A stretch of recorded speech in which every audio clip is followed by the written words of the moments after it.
नमस्कार, आप देख रहे हैं न्यूज नेशन और मैं हूं आपके साथ रवीश। और आज हम बात करेंगे देश के एक बर्निंग टॉपिक पर, यानी कि हम बात कर रहे हैं उत्तर प्रदेश के जनसंख्या नियंत्रण नीति के बारे में। क्या यह नीति सही है? क्या इसके पीछे सरकार का कोई एजेंडा है? कुछ पॉलिटिकल पार्टीज इसका विरोध क्यों कर रही है? इसके बारे में बातचीत करने के लिए हमारे साथ हैं देश के सबसे बड़े पत्रकार दीपक चौरसिया, और उनसे हम बात करते हैं और परत दर परत खोलते हैं कि सरकार चाहती क्या है। दीपक जी, बहुत स्वागत है आपका न्यूज नेशन पर। दीपक जी, क्या लग रहा है? बहुत बहुत शुक्रिया रवीश। सरकार की सीरियसनेस है या सरकार बस एजेंडा चला रही है? चुनाव आने वाले हैं, इसलिए एक नया कानून, विरोधी दल कह रहे हैं, विपक्षी दल कह रहे हैं कि 4 सालों तक, 4.5 सालों तक आपने कुछ किया नहीं, अब ये नया शिगुफा जनसंख्या नियंत्रण नीति। रवीश, ये जो जनसंख्या नीति है उत्तर प्रदेश में आई है। अगर जनसंख्या के लिहाज से देखा जाए तो ये दुनिया का 6ठा सबसे बड़ा देश है। यूरोप की जनसंख्या से ज्यादा जनसंख्या इस वक्त उत्तर प्रदेश के अंदर रहती है, और उत्तर प्रदेश की जनसंख्या अगर अनुमान के हिसाब से माना जाए तो लगभग 24 करोड़ है। अब मैं आपको एक फिगर देता हूं। हमारे पास जमीन जो है वो दुनिया की 2% है, हमारे पास दुनिया का 4% पीने का पानी है, लेकिन हमारे पास अगर अकाउंटेड और अनअकाउंटेड दोनों जोड़ लिया जाए तो 20% आबादी है। अब बताइए, दुनिया का 2% पानी, दुनिया का 2% जमीन और 4% पानी के बाद अगर हमारे पास 20% आबादी होगी तो क्या होगा? ऐसे में जनसंख्या नियंत्रण सबसे जरूरी कदम है। प्रधानमंत्री नरेंद्र मोदी ने भी अपनी स्वतंत्रता दिवस की स्पीच में 15 अगस्त को पिछले साल बोला था कि भाई हमको जनसंख्या पर ध्यान देने की जरूरत है। उत्तर प्रदेश ने एक बहुत महत्वपूर्ण काम किया है नई जनसंख्या नीति लाकर, और जनसंख्या के लिए कानून बनाने की जो पहल उसने शुरू की है, विधि आयोग की रिपोर्ट आ गई है, उसके हिसाब से आप इंसेंटिव देंगे। अगर एक बच्चा होता है तो आपको इतना प्रतिशत लाभ मिलेगा, 2 बच्चे होंगे इतने प्रतिशत लाभ मिलेगा, और 3 बच्चे होंगे तो फिर आप पंचायती राज चुनाव में शामिल नहीं हो पाएंगे, चुनाव में शामिल नहीं हो पाएंगे। तो मुझे लगता है ये बहुत स्वागत योग्य कदम है।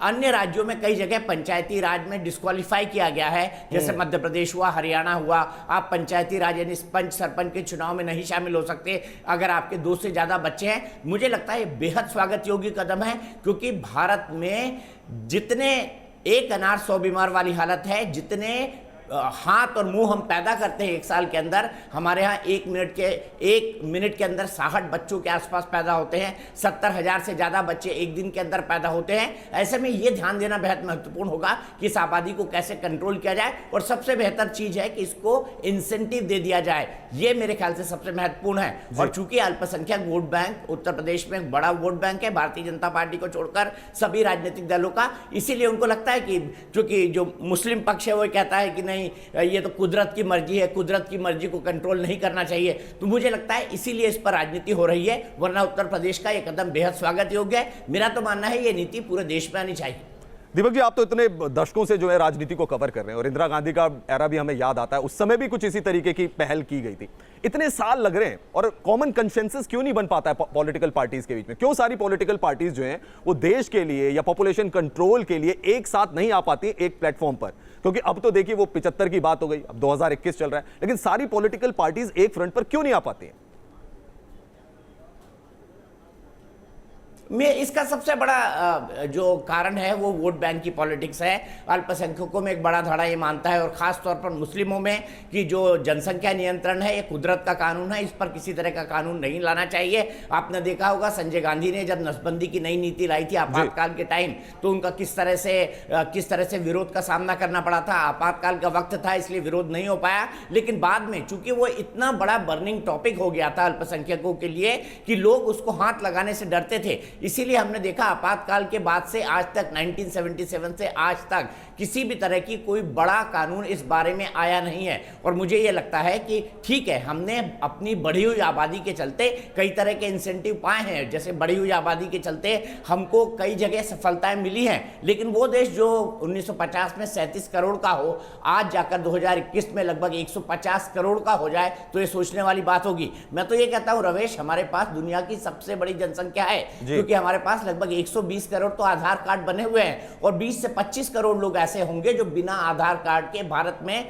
घुसपैठ करके रह रहे हैं। तो हमारी आबादी लगभग 150 करोड़ के आसपास हो जाती है, जो अपने आप में एक बहुत बड़ा बर्निंग टॉपिक है, बहुत बड़ा सुलगता हुआ सवाल है। दीपक जी, 2 चीज और हैं। एक तो जो हम जनसंख्या नियंत्रण नीति की बात कर रहे हैं, ये है तो उत्तर प्रदेश से रिलेटेड, लेकिन जब बिहार के सीएम नीतीश कुमार से पूछा गया तो उनका कहना है कि कानून बनाने से कुछ नहीं होगा, महिलाओं को एजुकेट करना पड़ेगा। तो यानी कि अगर मैं मोदी सरकार की भी बात करूं तो मोदी सरकार जो उनके अपने जो कॉमन एलाइज हैं उनको भी कम्युनिकेट करना या उनको भी कन्विंस करने में कामयाब नहीं रहती है? मैं ऐसा नहीं मानता हूं। मैंने आपको कहा नीतीश कुमार का भी एक बहुत बड़ा वोट बैंक जो है वो अल्पसंख्यक समुदाय है, इसीलिए वो इस तरह के प्रयासों से डरते हैं और इस तरह के इनिशिएटिव लेने में उनको लगता है कि कहीं मुझे नॉन सेक्युलर या भारतीय जनता पार्टी का कट्टर एलाई ना मान लिया जाए। मैं उनकी बात से बिल्कुल एग्री करता हूं कि जहां पर अगर हम एक पहलू के हिसाब से देखें तो जहां पर अशिक्षा है, अज्ञानता है, जहां पर समझ की कमी है, वहां पर ज्यादा बच्चे हैं, लेकिन इसका कोई ना कोई मजहब से भी लेना देना है। दोनों चीजों को जोड़कर देखा जाना चाहिए और अगर गरीबी, अशिक्षा, अज्ञानता को हम दूर करेंगे तो उससे निसंदेह आप देखिए पढ़े लिखे परिवारों में 2 से ज्यादा बच्चे बहुत कम लोग पैदा करते हैं आज की तारीख में। तो हमको ये भी देखना महत्वपूर्ण होगा। नीतीश कुमार की बात से मैं इनकार भी नहीं करूंगा, क्योंकि अगर हम गरीबी, अशिक्षा और अज्ञानता दूर करेंगे, महिलाओं को शिक्षित करेंगे तो कम बच्चे शायद पैदा हों, क्योंकि इसमें पुरुष की भी मर्जी होती है, महिला अल्टीमेटली अंतिम फैसला नहीं कर पाती है। तो मुझे लगता है पढ़ा लिखा परिवार होगा तो बच्चे कम पैदा होंगे। और दूसरी सबसे महत्वपूर्ण बात यह है कि अगर संसाधनों के एवरेज में हमारी सुविधाओं को देखा जाए तो अब जनसंख्या रोकना हमारे लिए मजबूरी बन गया है, और बहुत ऐसी मजबूरी जिसको जल्दी से जल्दी, जितना जल्दी कंट्रोल किया जा सके उतना बेहतर होगा। दीपक जी, इसमें एक एग्जांपल दिया जाता है चाइना का, और नीतीश कुमार की बात से भी वो समझ में आता है। चाइना ने वन चाइल्ड पॉलिसी को अपनाया, उसके बाद 2 पे उसको कन्वर्ट कर दिया, एक डिस्पैरिटी आ जाती है, बड़ा लंबा गैप आ जाता है। क्या ये भी देखना होगा जब आप जनसंख्या नियंत्रण कानून लेकर आएंगे और उसको लागू करेंगे? जी हाँ, बिल्कुल देखना होगा कि चाइना की जो सबसे बड़ी गलती थी उसने 1 चाइल्ड पॉलिसी कर दी। भारत के अंदर 2 चाइल्ड पॉलिसी है। उसमें माना जाता है कि घर जो है, परिवार है, संतुलन के साथ बढ़ता है। चाइना की सबसे बड़ी गलती वो 1 चाइल्ड पॉलिसी थी और उसका खामियाजा चाइना भुगत रहा है, क्योंकि आज चाइना में सबसे ज्यादा ओल्ड पॉपुलेशन है और भारत में सबसे ज्यादा युवा पॉपुलेशन। तो अगर भारत 2 चाइल्ड पॉलिसी को लेकर चलता है तो उस तरह का संतुलन जैसा चाइना में पैदा हो गया है वैसा भारत में पैदा नहीं होगा रवीश, और डाटा इसी की तरफ इशारा करता है। इसीलिए भारत 2 चाइल्ड पॉलिसी के आगे साथ बढ़ता है, हम दो हमारे दो, और ये अपने आप में बेहद महत्वपूर्ण है। चलिए दीपक जी, आपका क्योंकि शो भी है देश की बहस, बस एक छोटा सा सवाल मैं आपसे पूछ लूंगा। आपने डेटा की बात की, डेटा क्या बता रहे हैं वो मैं आपको बता देता हूं। डेटा कह रहे हैं कि भारत में प्रजनन दर जो है वो घट रही है। साल 1992-93 यानी 92-93 में 3.4 से घटकर 2015-16 में 2.2 हो गई, लेकिन यूपी में ये 2.7 है। तो अगर ओवरऑल देश की देखा जाए तो प्रजनन दर घट रही है, सिर्फ यूपी की ओवरऑल कंट्री से अगर कंपेयर करें तो 2.7 है। बिल्कुल ऐसा है और आपने ठीक कहा। इसीलिए उत्तर प्रदेश में संसाधनों का अगर उचित बंटवारा करना है तो जनसंख्या नियंत्रण करना होगा।